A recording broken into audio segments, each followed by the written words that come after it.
This is a Witchy Films podcast.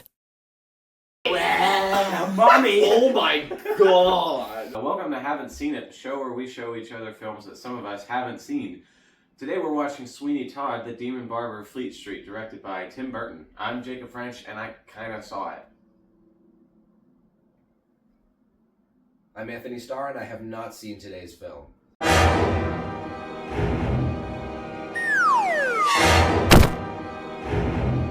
I'm Matthew Harskowitch, and I have seen today's movie. Now, Jake, when you say you kinda saw it, like, describe that to us. Like, how'd you kinda see What did this you kind of movie? see? I saw the first half of the movie. Okay. I was outside watching it, and then I got a leaf in my eye, and that took so long to get out that I missed the last half of the movie. Ooh. And so I don't remember anything. Except for one thing. Right.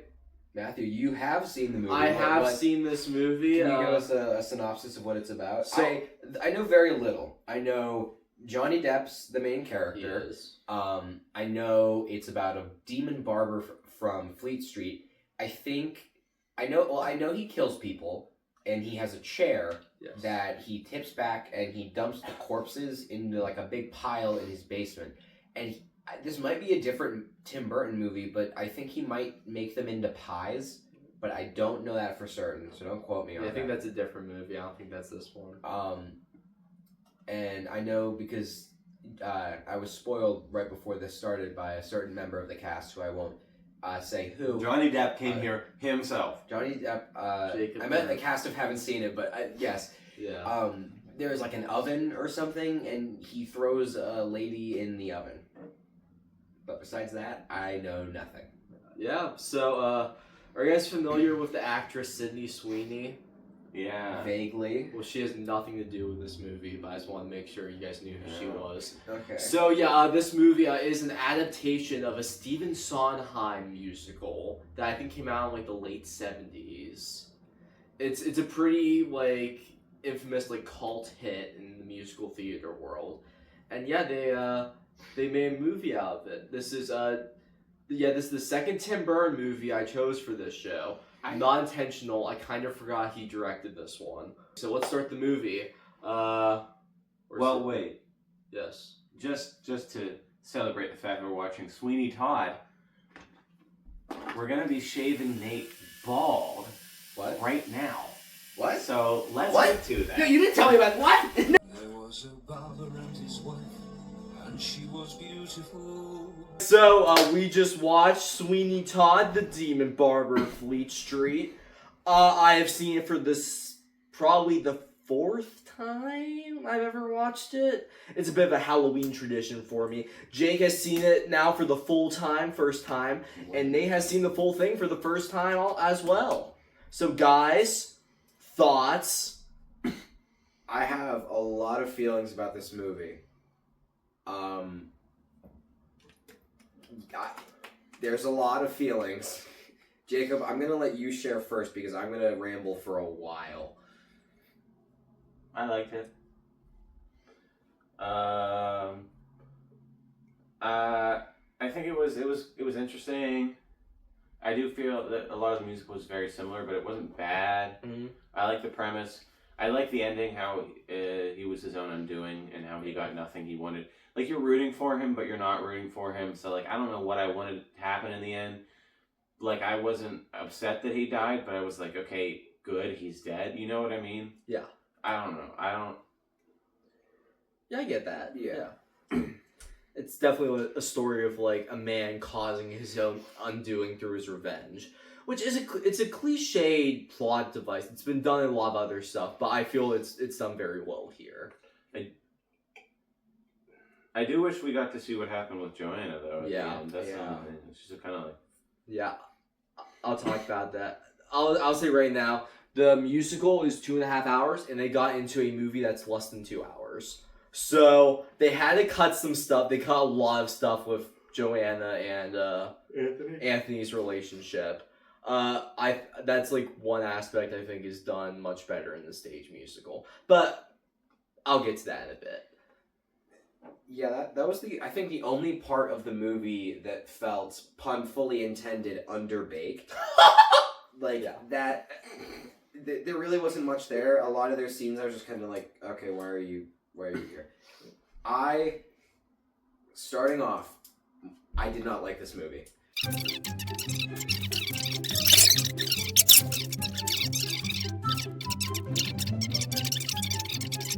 For maybe the first half to the first 2/3 of this movie, I did not like it. Just the vibes and the plot and how quickly we go by first names, Sweeney. How quickly Sweeney goes absolutely batshit bonkers, and he goes from like, I just want to see my wife again, to I'm crazy now. They all deserve to die. They all deserve to die. Yeah, like he misses his chance to murder this one guy one time, and he's like, you know what? Everybody dies. I thought that was a little bit much, but the end, like the last 1/3 of the movie, I really, really liked. I love a lot of it has a lot of very good moments and ideas sprinkled in throughout the beginning. Yeah. But the beginning's kind of interesting. I have a lot of notes. Everybody in this movie, besides the kid and his daughter, are terrible people. Not terrible people, or at least bad people. Yeah. The Sweeney, obviously, very bad man. Judge, his little Peter Pettigrew, bad people. The wife, not the wife, Mrs. Lovett, bad lady. The guy who he sees a lady in a window one time, Anthony, he sings about wanting to take her and grab. I'll give him this. I think he's based in good intentions. It is just creepy. It is very creepy. Yeah. But I think he's better than a lot of other characters. Oh, yeah, no. Just because he's based in, like, wholesome intentions. He's a bad guy, but he's not as bad as the rest of them, which is my other criticism of the movie, is they make the judge so comedically evil so that you want to root for Sweeney, but I wasn't rooting for anybody in this movie. Yeah, there's no the only person to root for would be Joanna, but like, well, I would say Toby. Joanna, I guess Toby over too. to kind of like get out there, and he does. You know, but like, you're supposed to at least care about Sweeney and his journey, but again, 2/3 of the movie, I was just spent like, oh my god, can this guy shut the fuck up already? Because they spent so much time making the judge so abhorrently evil. Yeah. That just like hanging a 9-year-old boy. You know, like... Yeah. He without as if it wasn't enough that he assaults this guy's wife, sends him to prison, kidnaps his daughter. They have him hang a 9-year-old boy. Yeah. That that really took me out of it. I mean, I will say, because this is based in like 18th century, 1800s London. Trials like that did happen. Yeah. They did hang a lot of like younger boys for like stealing shit. And then afterwards, the Peter Pettigrew comes up to him and he's like, oh, "Was he guilty? I didn't even pay attention." Yeah. But besides that, I mean, I'd say it was a good movie. All of the songs felt the same. Yeah, I saw it and they know about how all the songs are the same. They played the same flute motif when the old woman was on screen that they did during the flashback. Yes. Also, just all the songs feel the same. It's not even just the motif. It's just they all sound the same. The only song that I was able to mentally differentiate from the other one was the one that Mrs. Lovett sings to herself when she's in her fantasy. By the sea, Mr. Todd. Which uses the same motifs as Orange Pies in London. See, I didn't even notice that because all of the songs sound the same. Pointed it out. Yeah, I know you pointed it out, but I didn't notice it myself until he pointed it out because it sounds the same. And I only realized that song was different because I'd heard it on TikTok. If you put all of the songs in a list for me, I could not name a single one of them. Except maybe Worst Pies in London, because she says it about 1,000,000 times. And then that one song where she says, "Oh, poor girl," she says it Poor thing. She says it about 1,000,000 times. She says it a Roll million. the clip of me yelling at the camera, "Stop saying poor thing." It was so annoying. She says it 1,000,000 times, and you get so annoyed about it that you can't even remember what she said 1,000,000 times. Poor thing. Oh my god, that song is so annoying. Just get to the fucking point, love it. Just get to the Poor thing. poor thing, poor thing, poor thing, poor thing, poor thing. That's what the song sounds like. Poor thing, poor thing.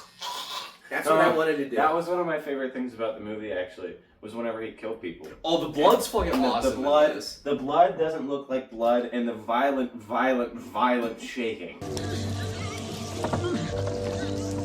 I will say, I am so happy they didn't try and make this like a PG-13. Like this is, it's rated R and it just goes for it.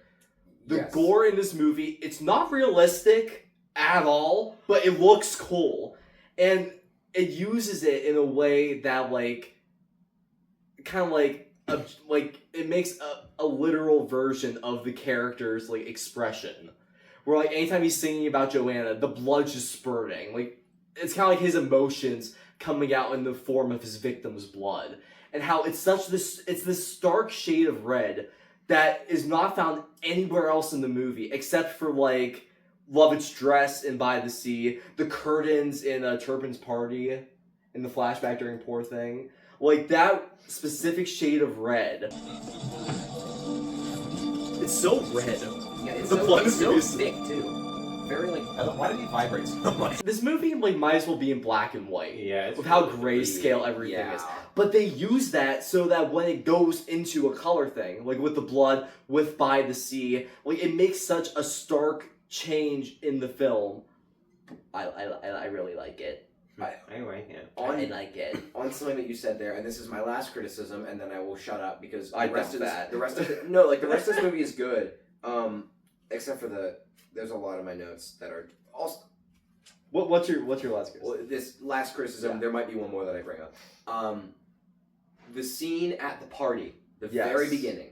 Yes. What the hell was that? That's the backstory, is that the judge rapes his wife in front of a bunch of people, and they're Yeah. all like, ha ha ha, you're getting raped. Yeah. The guy just walks in, and then he assaults the lady, and then everyone surrounds them in a circle, and is like, ha, nana, nana, boo, boo. Yeah.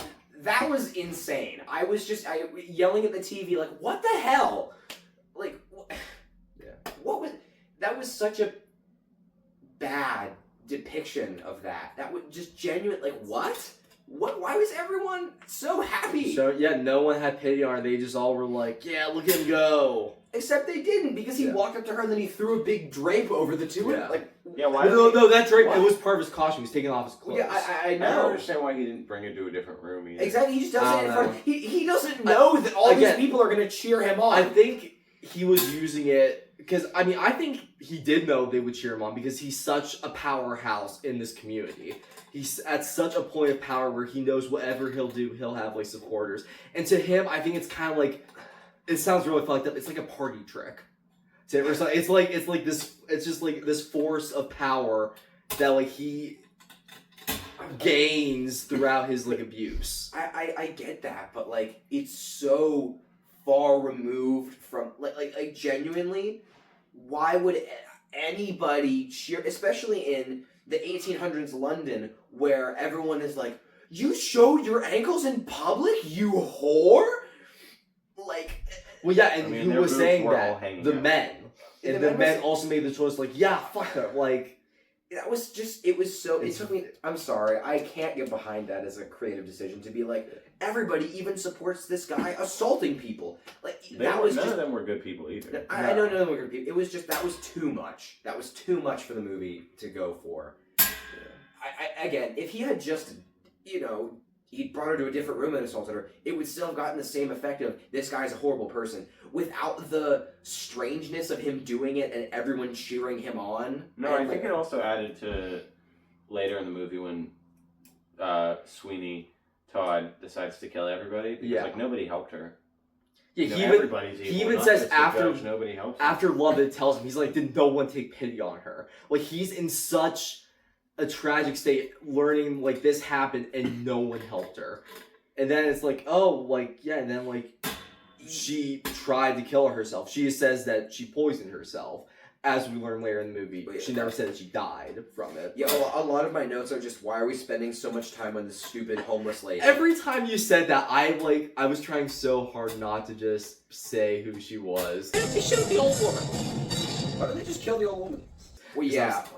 again, a lot of the reasons I didn't like the beginning of the movie because we were spending so much time on this random homeless lady that I was really annoyed at. Is that his wife?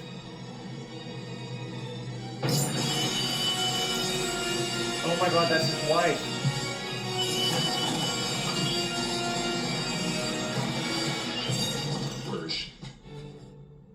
And then it made sense. So that Which sort of it also puts in the context like when Anthony was asking her about like whose house this is, and she's like, "Oh, that was it's Judge Turpin's house." Oh yeah, well, Joanna, like her basically like just telling him about like the thing that ruined her life. Yeah. And then like trying to like warn him like don't go by there. Yeah, I think Yeah. most of these characters, I like how you can see Sweeney's like dissent, sort of. Yeah. The only part of it that I struggled with is the, wow, nobody helped my wife when this guy assaulted her very publicly at a party. Yeah. Now I'm gonna kill a bunch of random people who had nothing to do with this event. With yellow hair, I'd want you think we shall not meet again, my little dove, my sweet Joanna. Oh look, Joanna, a star. And though I'll think of you, I guess, until the day I die, we learn, Joanna, to say.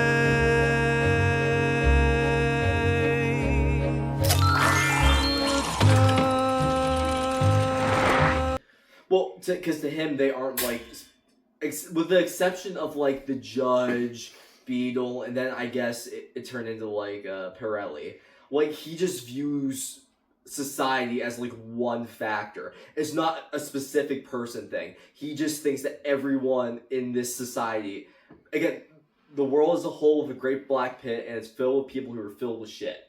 I might have gotten a quote wrong, but like that's the correct quote. That's how he views it. Like they all just like they're all responsible for just living in this society. We live in a society. I've been talking about a lot of negatives about this movie, but now I'm going to rattle off some positives so you can see why I actually like it. I love the style. I love the one line that the judge says, "You'll kill me, boy, here I stand." You kill me, boy, here I stand. Same. Just as like I did like how blatantly the judge flaunts his power. It was just too far in that one scene. Yeah. But for the rest of it, it is done really well, the judge flaunting his power. Of, you know, he's just like, "You're gonna kill me? Well, do it, I'm right here." That was really cool. He just killed him. He just pulls a gun out. Just... I loved the beginning when Mrs. Lovett and Johnny Depp are dancing with their instruments. Like she has She has like the baking, the roller thingy, and he has a cleaver. I think that's cool. You know, murder. What I like that Todd Sweeney, Sweeney, becomes a judge. He becomes a judge of the people around him and of the world and everything, of the society that he's inhabiting in. I think that's a very, very interesting parallel. There's a lot of very good parallels in this movie. Yeah. I love the line, like as the days go by, the loss feels less and less. So he's like slowly forgetting why he started doing all of this. That's such a cool thing. Oh, I look how I love his face. Did you see him? The knife was here and he goes... Mrs. Lovett is so sad. She just wants to bone this guy so hard, and he doesn't let her. He cucks her the whole movie, and that's so sad. She lies about his wife being dead. I didn't know that whenever I wrote the note.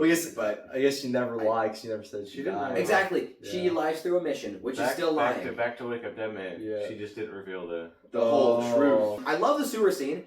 I always love sewers in movies and in video games. Killer Croc is my favorite Batman villain. Unrelated.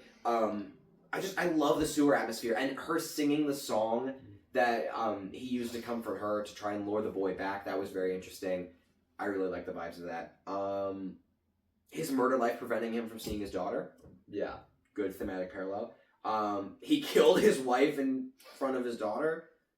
pretty fucked up. Yeah. And she didn't even know it was her mom. Yeah, and he didn't know it was his wife. They didn't even know. Just think the- about it, the whole family was reunited in that room, and none of them knew it. Yep, and then both her parents get murdered shortly after. The Holy parallel of Pretty Women, that was really cool. It picks up right where the last bit of Pretty Women, the song, left off. Yeah. I thought that was really cool. And the judge had a very satisfying death. I loved the judge. Yes. It got just that I was like, finally, I am so happy he is dead. I hate this guy. The image of Sweeney being covered in all of his blood. Yes. Like the design. That's one of my favorite images from any movie ever, I'm gonna be honest. Just that image of just him just drenched in it. Like, it's all over the windows. It's And I love that it was so much more blood than any other victim that he had. Because this one was personal. I loved it. He also went in like 6 times. He also did Benjamin Bach! and I love that the Did you judge see him like twist the razor? Oh, Yeah. yeah, that was so. I loved it. I loved the death. I like this movie overall, but I have some very strong. It has some very negative things that I feel about it, and also a lot of positive things that I feel about it. Yeah. That's the end of my notes. I'm gonna pass the mic over to Jacob and Matthew. I don't really have much to say, honestly. Okay. I enjoyed it, but it wasn't terrible, but it wasn't like mind-blowingly awesome. Yeah. I like that in the end, everything he did was his own undoing. Yeah. Like, had he not killed Pirelli, had he not made the decision to kill, he wouldn't have died himself. Yeah. But also, if he had killed the boy like he wanted to, if Mrs. Lovett hadn't convinced him not to kill the boy, he also wouldn't have died. I don't know. Yeah. I forgot to take my allergy pill, and there was a cat. Past tense. And so I'm like, I can't really think right now. There was stuff I wanted to say, but I can't remember it.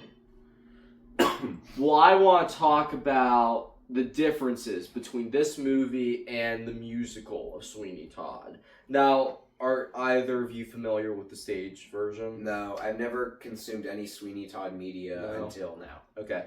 So, yeah, the stage version, it's treated much more like a dark comedy.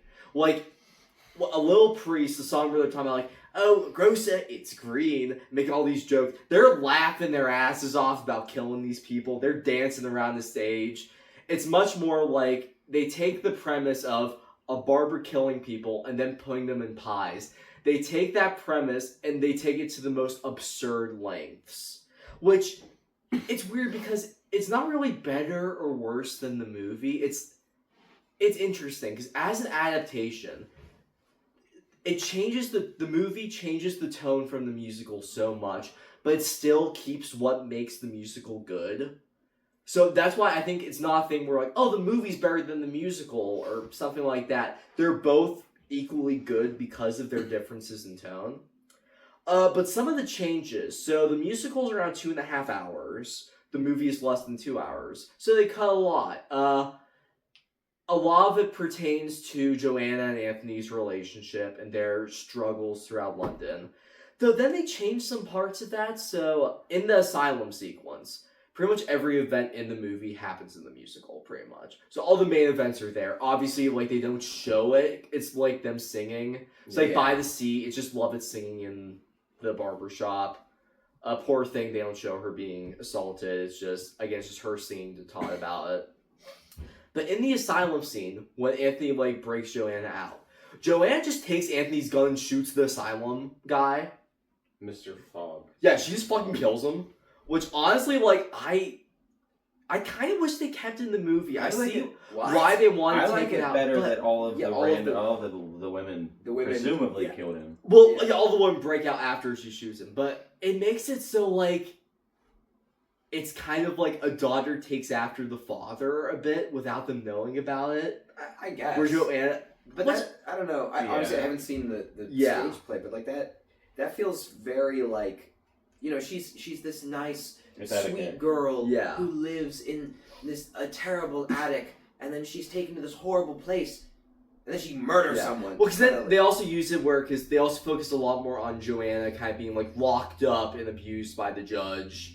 Not abused as in, like, I don't think there's much sexual stuff. But, like, there's a lot more of that, so it's her kind of, like, fighting back against all of it by killing him. They kind of use that. Also, at least in the original production, they did it all in silhouette, where there was, like, this big she on stage. You see the shadow of, like, them fighting the asylum guy. It's really cool.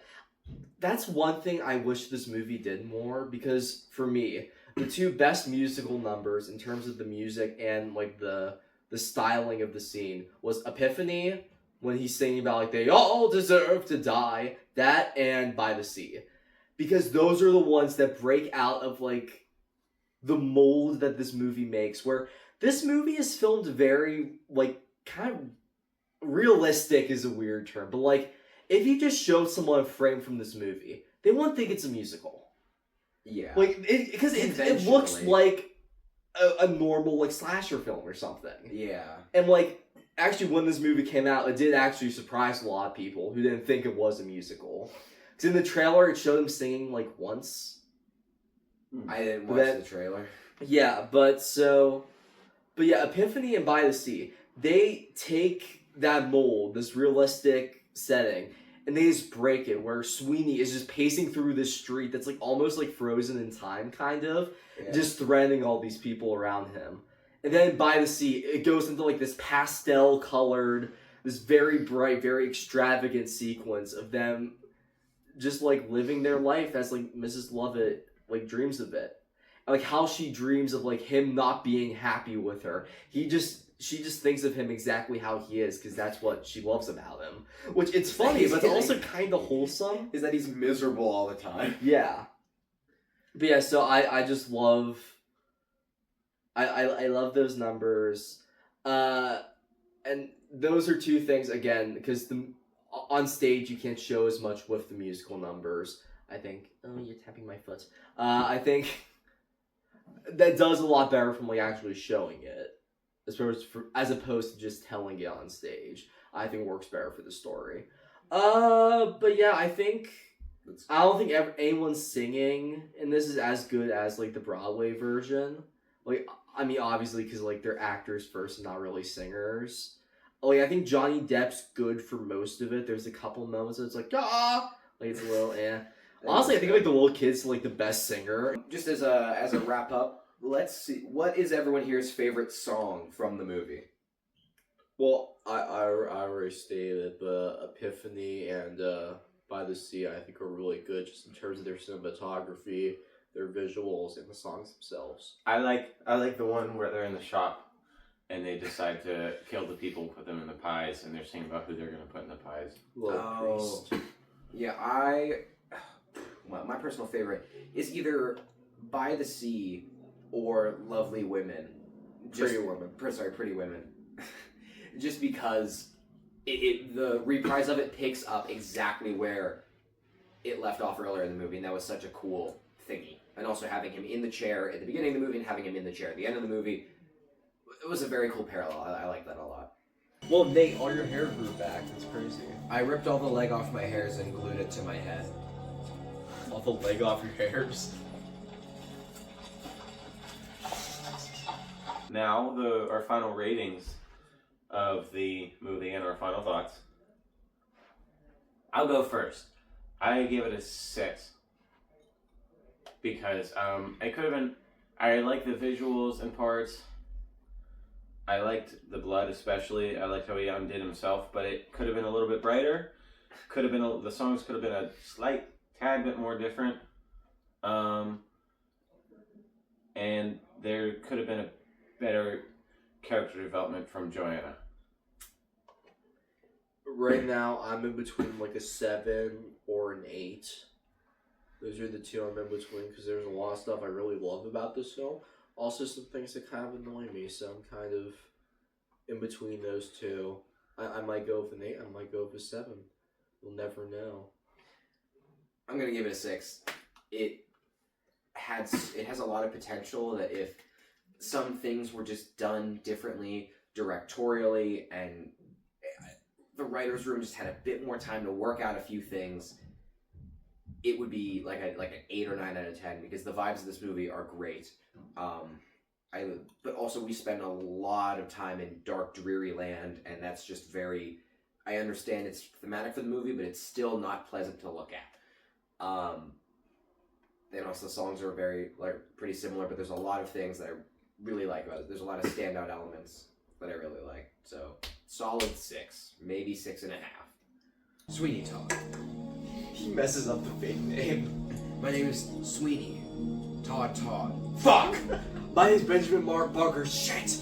My name is Benjamin Todd Barker. Fuck! P. Tier Griffin. Yeah, Peter Griffin. He just goes home. He's like, fuck, I messed up the name. Going back to prison. Breast cancer with a risk of coming back. Kisqali may cause serious skin reactions, overprotect and low white blood cell counts. I saw. What did you just break? Problems and abnormal heartbeats can occur. Your doctor should test your heart and blood before and during treatment. Tell your doctor if you have new or worsening cough. The substance snaps. It did. Taking this seriously, tell your doctor all your medical conditions, medicines you take.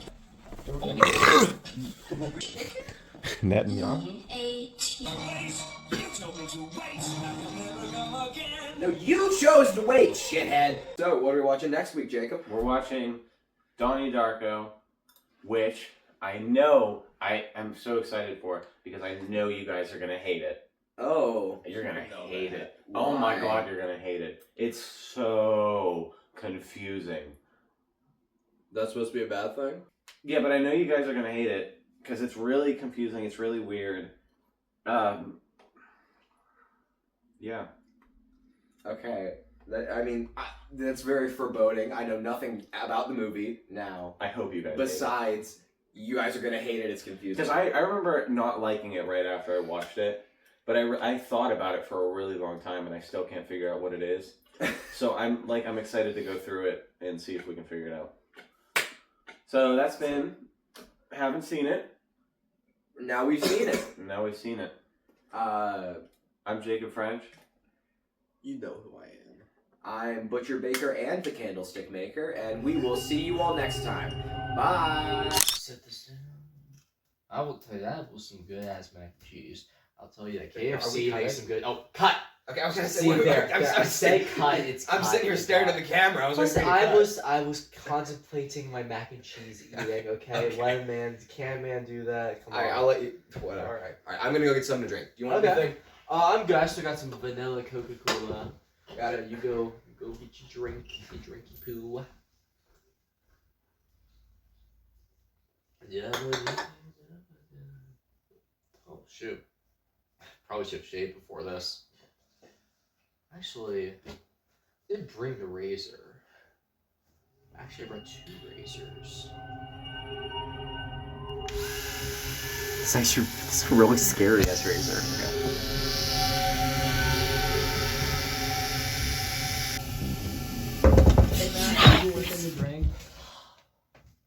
I mean, we got like a Mountain Dew Baja Blast if you want one. In the freezer downstairs. Oh shit. Okay, that sounds good, yeah. Just go back down and get that. Yeah. Okay. I'll be back. Okay. Paper towel. Oh god, Stop! Okay. Okay, I'm gonna hold there. I still have more to shave. Shit, okay. Let's just try. Stay with the small one. I'm just gonna stick with the small one. Just gonna get a little more. This side. Stop! Oh god. Stop. Oh fuck. Gosh. Oh my god. Oh, I'm feeling pretty bad. Okay. Hey mate. Mate. Oh god. Oh shit. Oh, I still have chin stubble. Oh my. Okay. I'm just gonna get this and I'll be done. I'll fix myself up. I just need to get this. Oh! I saw one, but it was actually an orange Sunkist, so I got you that instead. Oh, fuck. What, do you not like orange Sunkist? Ugh.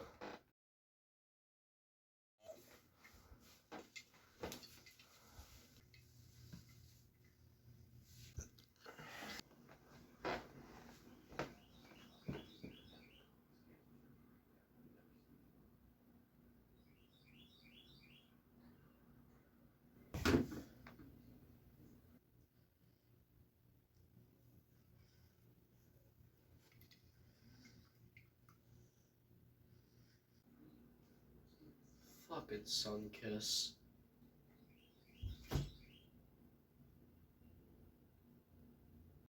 This has been a Witchy Films podcast.